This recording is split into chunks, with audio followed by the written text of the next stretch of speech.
All right, as our April Fool's Day show continues here, Daniel and I will be back with news for seniors right after we hear from Rich down there at his end of the anchor desk and his reviews. Thank you, boys. Way to go, Thank Rich. you very much. 5 years ago at the Washington National Opera, I saw Porgy and Bess, directed by the same gal, Francesca Zambello, and it's playing now for a couple of more days. Wonderful Porgy and Bess. I mean, so I could tell you, it's terrific, terrific, terrific, in case you were thinking about it. And their number is 202-295-2400, and you can look at their website, dc_opera.org. Little Shop of Horrors is a weird but fun show currently at the Ford Theater in the district. It's weird because the center of attention is a little flower shop. And then a bigger than ever carnivorous plant called Audrey 2.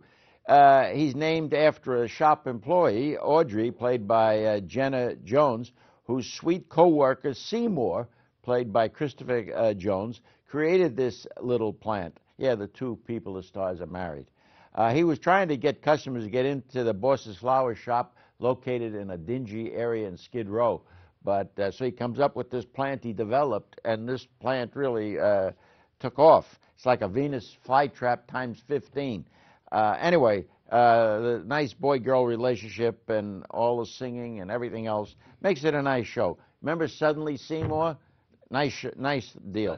Yeah. Right. The phone number is 202-347-4833 at the Ford's Theater. And, of course, the website, surprisingly, is fords.org.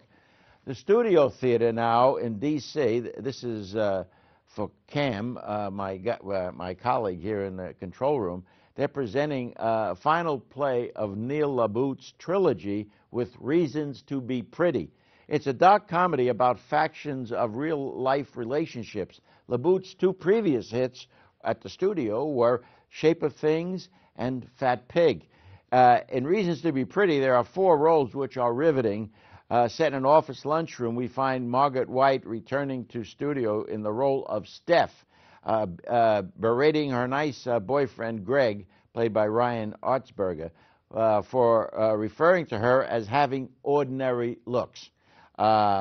Greg's office worker friend Kent, played by Tom Miller, is married to the office security guard, Carly, played by Teresa Stevenson, who's pregnant. But Kent burdens his friend Greg by the fact that he's having an affair with a coworker, who we don't see, but is told that she's pretty. Anyway, LaBute's words are cutting right to the core. The actors are real and believable.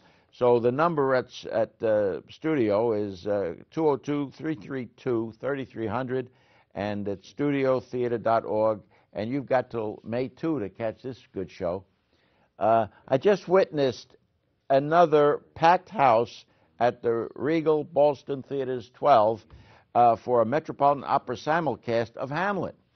Simon Kinneyside was wonderful as Hamlet, the tormented son of King Hamlet, murdered by the king's wife and brother.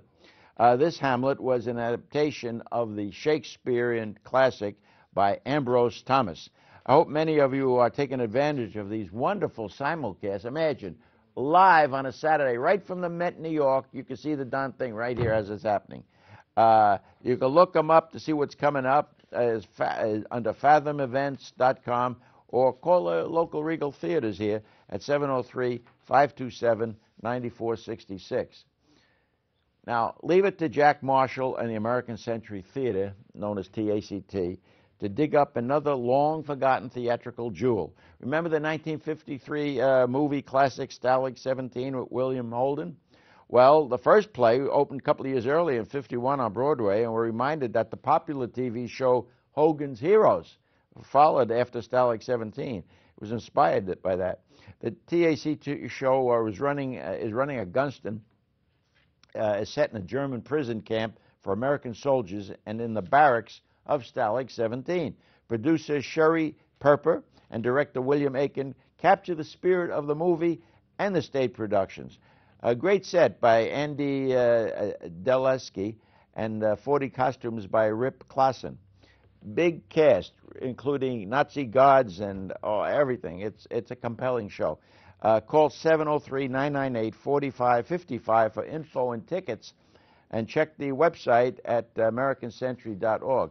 And finally, in 1973, Da, D-A, written by Hugh Leonard, premiered at the Olney Theater Center. I didn't see that one. I was too young. But one of Broadway's great productions.